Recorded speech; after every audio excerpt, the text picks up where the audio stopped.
Hey everyone, I just wanted to make some brief comments on the Unit 4 discussion.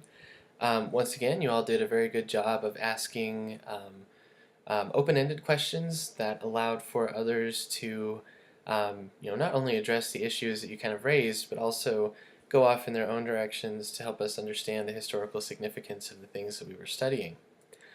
In this unit, we were looking at Native communities as well as communities of African heritage.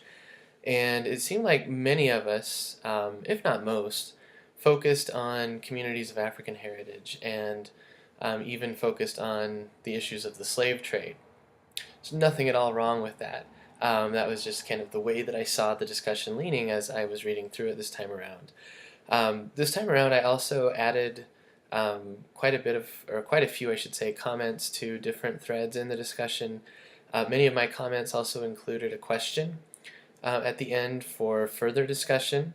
And so I just wanted to give you the opportunity, if you want, to reply to any of those questions. You can get between 15-20 points extra credit for providing a substantive response that makes reference to the readings or the videos from this unit. So that's something that, as always, we're working on with these discussions. Something else I wanted to bring up is the difference between making a general reference to the reading or the videos and making a specific reference that is evidence for your ideas. So for example, many of us talked about the horrors of the slave trade in general terms, the horrific Middle Passage as well as the horrors of arriving in the Americas in whatever region and having to deal with the slavers being bought and sold and those sorts of things. All very horrific known things about slavery. To just say those things and then make reference to the specific chapter that was mentioned in Restall and Lane, that's a general sort of reference.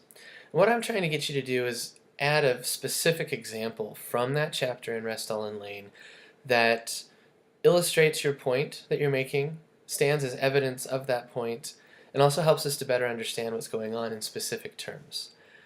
So there are lots of opportunities to add specific examples of individual people who face the horrors of the slave trade, or individuals from indigenous communities that acted as intermediaries or go-betweens, something I'll talk about more in just a second. But name names, give specific information, and provide as much evidence as you can.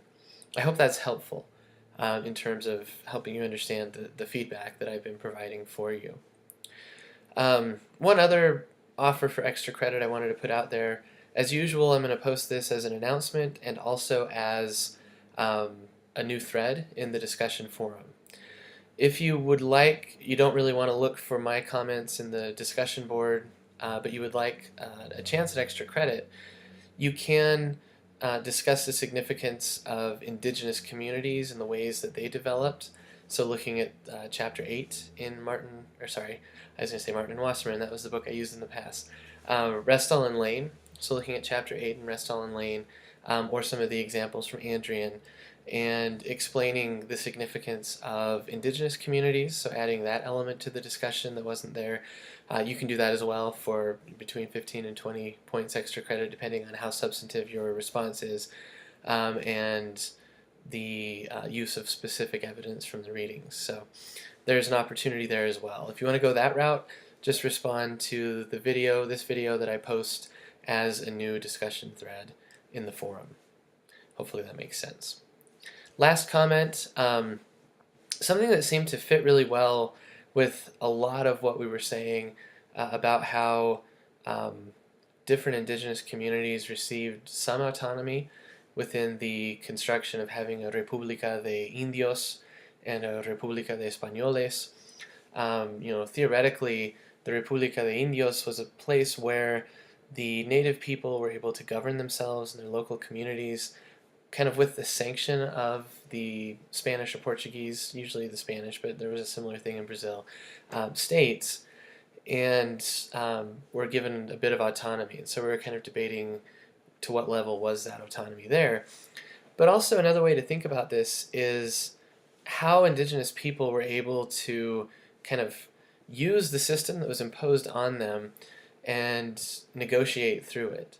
And so there are a couple of books. I'll put links below this video for them that deal with people called go-betweens or indigenous intermediaries. And these were people who had a foot in both worlds.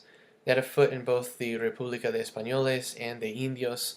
And as many of you also brought up, looking at the Quilombos in Brazil and also the Maroon communities in the Spanish Americas, there were African descent people who also were able to have their feet in one way or another in both worlds, ethnically at least. And so it's important to think about what did that mean for these go-betweens. Many of them had been characterized as sellouts in the past by scholars and others. They just sold their people out in order to get ahead in the new regime.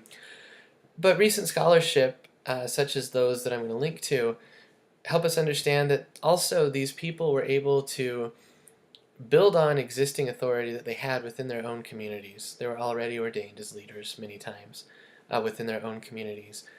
They were able to use that and kind of negotiate the Spanish or Portuguese colonial system in a way that allowed them to push back, to carve out a space for autonomy, but also to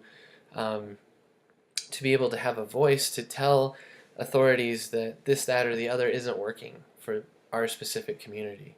It gave them a foothold in the legal and political system so that they could challenge it and actually continue some of their traditions within the purview of colonialism. And of course, colonialism would shape those traditions.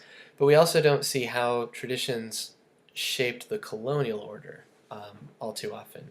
And so it's important to realize that those things went both ways.